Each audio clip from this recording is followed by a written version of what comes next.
Welcome to Write This Down with Maddie Birdcage.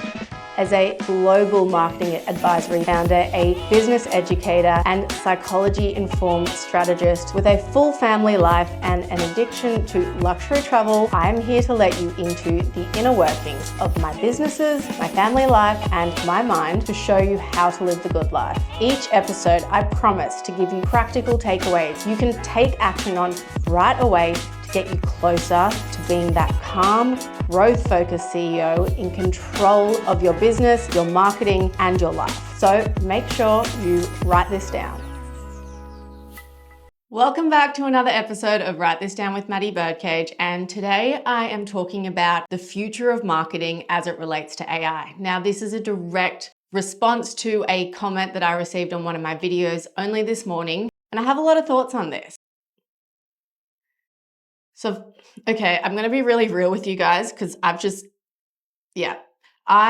actually used AI. I used ChatGPT, my very highly trained ChatGPT, over years of peppering to help me frame up this episode. And I've jumped on camera here. I've started talking. Usually when I have an episode to film, I don't script it and I have no shortage of words to say. And yet, when I've used ChatGPT just to frame up my talking points, not even write the script, but frame up the talking points, I'm already I feel like I'm not flowing. So we're going to hit pause on what's happening right now, and I'm going to start from the beginning. Welcome to another episode of Write This Down with Maddie Birdcage. And today's episode is all about what is the future of the role of marketers, how should brands be using marketers when we have ChatGPT and AI accessible. Now, this is in direct response to a comment I received on my TikTok post where a marketer said that she's being approached by brands who are just giving her ChatGPT strategies and saying, hey, can you execute on this? And she's having this real crisis. What is the value in what she's doing? She's obviously struggling with being able to execute on that.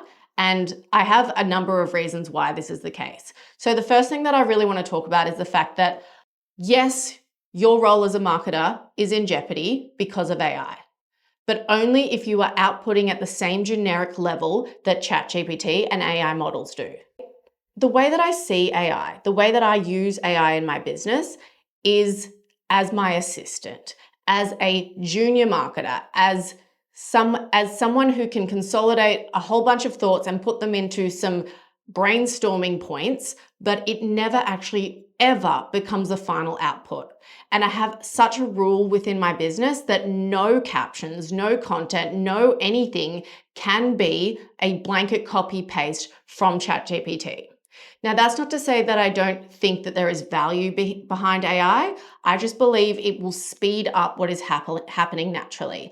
And if you think about it, AI is the same as any sort of tool or any sort of technology that is ever developed. If you think about builders, for example, back in the day, they had hammer and nails, right? Maybe a screwdriver. By getting a power tool, by getting a cordless screwdriver, does that make you a better builder? If you don't know how to put together a house well, is having hammer and nails versus a cordless screwdriver going to make you better? No, it's just going to speed up your processes. So if you're a bad builder, it's going to make your bad building faster. But if you're a good builder, it's going to make your good building faster. It's exactly the same with AI. If you're a good marketer, it's going to speed you up. If you're a bad marketer, it's going to speed up the bad shit you're already doing. There are some nuances behind this, obviously. The biggest problem that I probably see is the perception of AI. Now, as a brand, they're not trained marketers. They're trained and good at what they do, but they're not trained and good at what we do as marketers. And so for them, they don't know the difference between a good strategy and a bad strategy. It's the same as if I were to go look at a house, at a building, right? I really don't know if once the walls are up, I don't know if what's behind them was done by a good builder or a bad builder because I'm not trained in that. That is not my job. So this is the problem that we have. And I know that my parents even had this issue with their painting business. They were house painters for 40 years. Dad was the president of the Master Painters Association in New South Wales. And the problem he had was a lot of cheaper painters. They were often people from overseas that were coming in and charging a lot less for the work that they were doing. And it's not because they were doing things faster or they were making less money necessarily. Well, they probably were, but it's because they were doing a worse job and they were doing it quicker. Instead of the solid prep that you need when you paint, instead of 3 coats, they were just slapping paint on the walls, 1 coat of paint, and there you go. And that was destroying their industry in a sense. And I do see that AI could potentially do the same thing to marketing. It could potentially destroy our industry unless we do something about it and we educate the brands that a generic strategy that gets popped out or content that gets popped out from AI, that is not actually going to work for you in the long term. Another thing we need to look at is if your clients are coming to you with a AI generated strategy and asking you to execute on that, that is actually your responsibility. Because first of all, that has never happened to me. No brand has ever come to me with a ChatGPT strategy and said, do this. And it's because of how I position myself. It's because of how I position my brand. If you are a marketer and this is happening to you, I would say that your issue is you are positioning yourself as an executor rather than a strategist and a creative thinker and a leader. And that is on you to change the perception of yourself. Because if you're going to keep just saying, oh, 3 hooks to use to get more views, if you are allowing yourself to be positioned on execution, you're also going to be constantly beaten down on price because there is no shortage of marketers who are willing to do 3 social media posts a week. What are the quality of those posts? Are those posts actually going to do anything, or are you just paying for content to go up so you as a brand can make yourself feel good? Oh yeah, we're doing social media marketing. As a marketer, it is your responsibility to push back on things. Now, let's just say a client did come to me and say, hey, can you execute on this ChatGPT strategy? I would be pushing back very hard. Number one, I would potentially put them in the red flag client pile, because if they don't understand that you cannot simply execute on a ChatGPT strategy, then I think that is maybe they are too early in their customer journey to get the value from us as a marketing partner. So I would either need to do some very heavy education with that potential client, and hopefully they will come up to speed quickly. But if they don't, I actually would never work with them. And so that is something that you need to look at when you are a marketer, when you are doing your sales calls. Are you pushing back hard enough?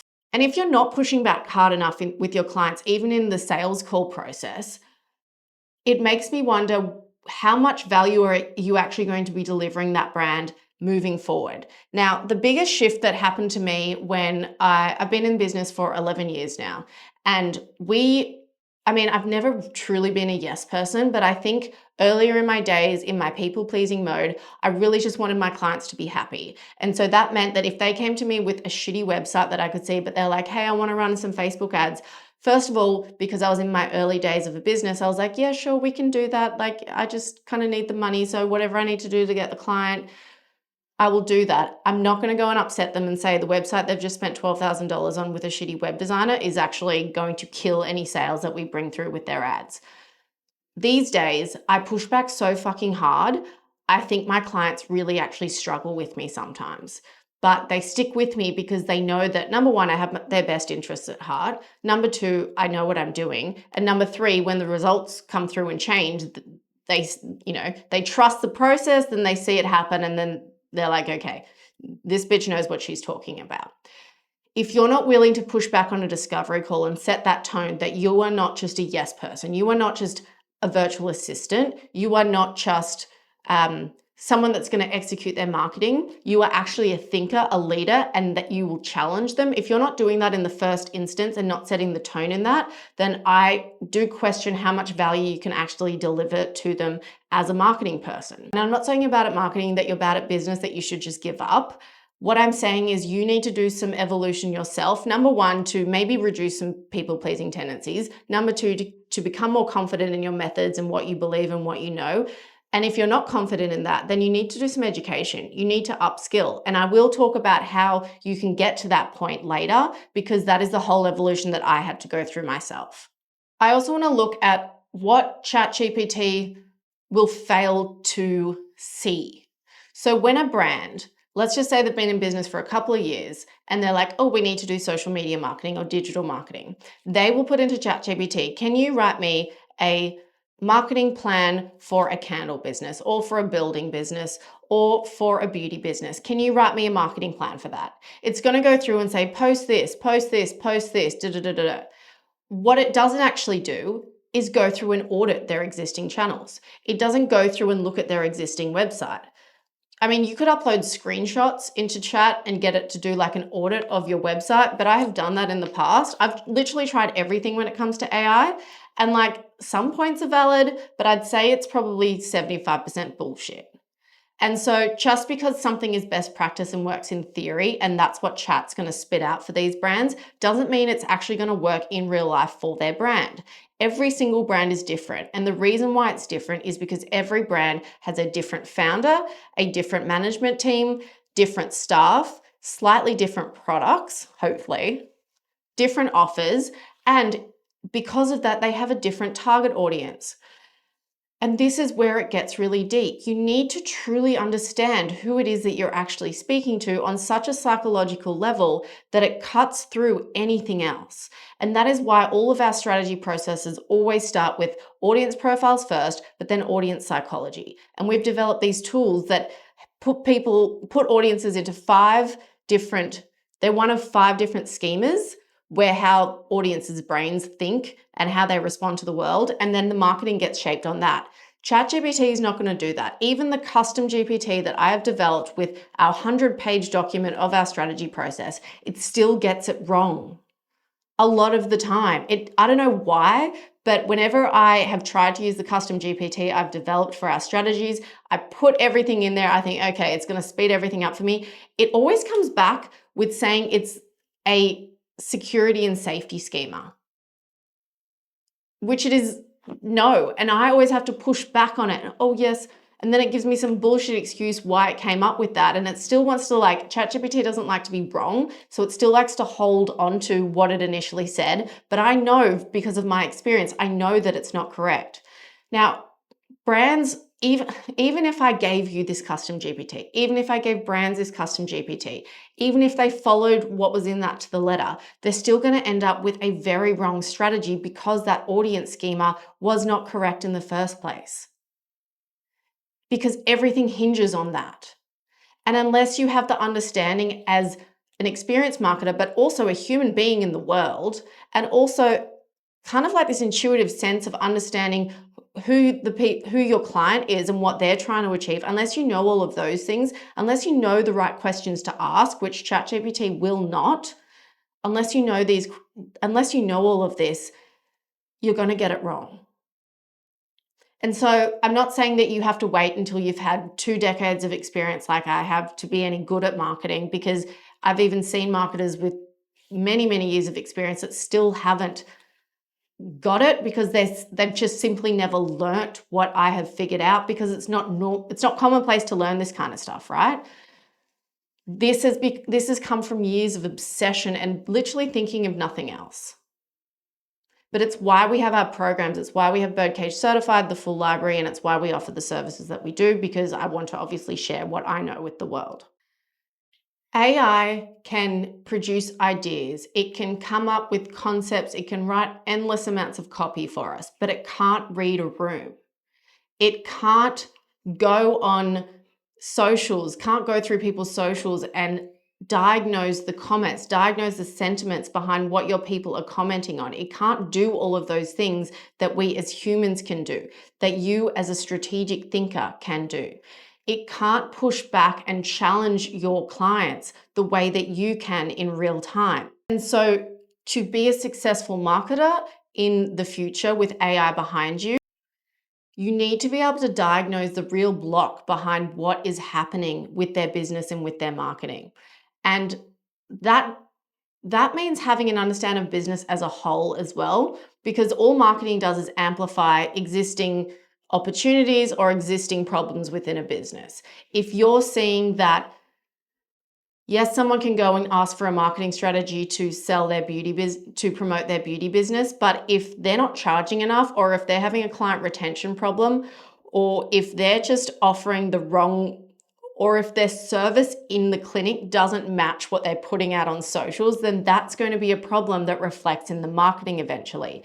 And that is something that AI can't do, because it's not going to stand in the clinic with them and go, well, you've promoted this premium service, but in real life, your roof is falling down. Now, here's the flip side of AI. And yes, I've spoken a lot about how AI probably will come for your job if you're not very good at it. But I also believe there is this huge swing, and we're already seeing it, especially with the younger generations, against AI. First of all, I believe in-person experiences are becoming bigger and bigger and bigger this year. And if I get my shit together, we're going to have an in-person event, because I believe that human connection and face-to-face value, that is something that AI has not taken from us yet. And I think that by removing the digital layer and focusing on in-person things, that is already how we just blatantly overcome the AI problem. Number two, AI content. So I'm very interested in this space. I do believe that there is opportunity. We use AI for some imagery in order to just simply fix an image, or if the lighting, for example, isn't quite right, or the quality isn't quite right, or we need to maybe superimpose some furniture into photos, something like that, we will use AI within reason. But I've seen so many ads promoting this isn't really me, this is an AI version of me and you wouldn't even know. I'm like, I knew within the first second. But I really believe that humans can tell when something is a real person and when they're not. Maybe your 65-year-old mother can't pick up on it as quickly, but she will still know that something is not quite right. And I believe it was developed around the 1970s by a Japanese robotics scientist, where he noticed this phenomenon where humans have this weird response to things that should look human. They look human, like a robot standing there that looks 100% human, but it's just simply not. And humans have this really weird emotional response to it. And I get goosebumps talking about it because I'm like, ooh.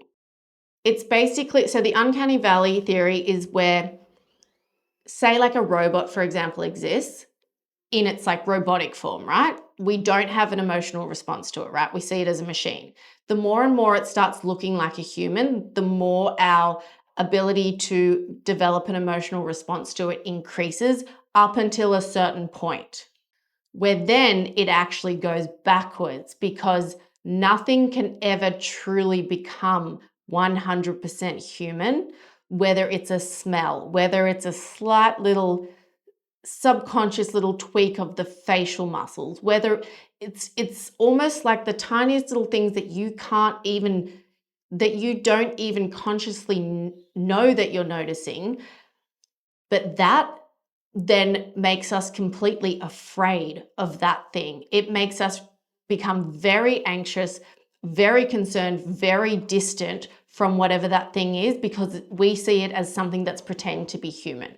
Now, there's all these conspiracy theories that say that, why have humans developed this response? Is it because back in the day we had aliens come to Earth that were pretending to be humans and we had to develop this survival response to know, okay, that actually is an alien, not a human? I don't know, that's a conspiracy theory. But it's like, this thing does exist. And so my argument, if you're trying to use an AI version of yourself, you are actually like, you're better off just like using a robot to talk on your screen, because people will probably respond better to that than to an AI version of yourself. And I think that just shows the fact that AI presentations of humans, that doesn't work. I would love it to work. It would solve so many issues for my clients, my content creation, all of that workflow. And hey, in the future, that may be an actual thing. But it illustrates the fact that there is no true replacement for human nature. There is not. Grammatical mistakes in writing, spelling mistakes, things not being 100% perfect, your face not looking absolutely flawless on camera, all of those things where we in the past would say, oh, that's a mistake or that's a flaw, they actually have become an asset being humans and in connecting with other humans. Because what we have to realize is that marketing is not simply the presence of being seen. Yes, visibility is the first step of marketing, but the second is actually connection. And so if we as marketers, if our responsibility is to develop a connection between a brand and its audience, its intended audience, so we incite behavior change. If that is the role of marketing, AI can never fucking do it. It can't do it because AI cannot create an emotional connection between two people. Not yet anyway. I may eat my words in 12 months, 12 years, who knows? But right at this point in time, it cannot create emotional connections. So if you're a marketer in this AI age, or if you're a brand looking to hire a marketer, these are the things that you need to be considering, and these are the things that you need to get better at. So if you're a marketer, you need to understand how to write a good strategy. And I've touched on it, I've talked on it many times in this podcast before, and before when we were the Not So Kind Regards podcast, we talked about it even more. It is the psychology of understanding audiences. It is the psychology of your audiences, but it also is the psychology of the founder or the brand leader that you are working with. They are inextricably tied. We cannot separate the two. We cannot separate the psychology of the brand and the psychology of the audience because they need to lean into each other, because they need to connect with each other. And AI can't do that. Now, that is a big, crazy, that sounds very difficult to do, right? And it is, but it's why we developed our audience scheme, our 5 groups where your audience and the brand will fall into, and so that we connect on that deeper level, whether it's security and trust, safety and well-being, empowerment and achievement, self-acceptance and growth, or community and connection. It's one of those 5 things that your brand needs to connect to your audience on, because that's what they're seeking and that's what you're able to give them regardless of what you sell. I don't care if you're selling construction. I don't care if you're selling beauty, professional services. It doesn't matter what you're selling. You have to connect on one of these 5 levels. The good news is I figured out how to diagnose this very easily. And for people that are in our full library program, if you're a brand or a marketer, or if you've gone one step further and enrolled in Birdcage Certified, there are literal step-by-step quizzes that we take you through to be able to diagnose what the psychology of the audience and what the brand is. And then everything rolls out from that point. Now, you will even notice when you're in my programs that I do offer ChatGPT prompts to allow you to take that and then roll out the rest of your messaging. You can't just copy and paste. It has to sound like you, it has to resonate with you, it has to resonate with your audience, and it can't just sound like ChatGPT garbage. And really, that is something I can't really teach you. That is just something that you need to curate and learn for yourself. But there are obviously key points that I explain where I can say, this is clearly a ChatGPT thing, these are ChatGPT words, don't use any of those. Now, overall, it may feel like I've given you more work to do by saying that you need to understand strategy, you need to understand psychology, you need to understand the ladder of transformation, what you're delivering on a functional level, on an emotional level, and an identity-led level. All of these things are things I've spoken of before. It may feel like I've given you a lot more work to do and learn, but all I'm saying is that if you are threatened by AI as a marketer, your job right now is to upskill into being a better strategist, a better marketer, a psychological marketer. That is your job. That is how you overcome being replaced by AI. And the good news is it's actually not that difficult. I mean, it was hard for me. I had to figure all of this out, but I figured it out, and that's why I'm giving it to you. Now, if you're a brand and you want to use AI for your marketing, you better be very good at understanding exactly what I'm saying that the marketers listening need to do as well. And really, you should be going through the full library to understand how to write a strategy, how to connect on a psychological level, all of these things. And there is a time and place as a business owner where that is going to be needed for you. You have to do that on your own because maybe you don't want to invest in hiring a marketer. Or maybe you do truly want to understand how to do it for yourself. In which case I would say you need to know how to do your strategy. You need to understand your audience so deeply.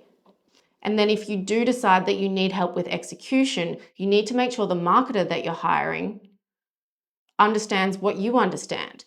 And that could be that you bring someone in-house, you take them through the strategy process, you teach them everything you know, or that means that you hire someone like us. You need to know the difference between whether you are hiring an executor or a strategist, because that is going to mean the difference between you just putting up 3 posts a week and getting nothing for your money, or you actually having a customer-led, psychology-based marketing funnel that gets people to your business to become paying customers. In summary, what I believe, AI is not coming for your job as a marketer.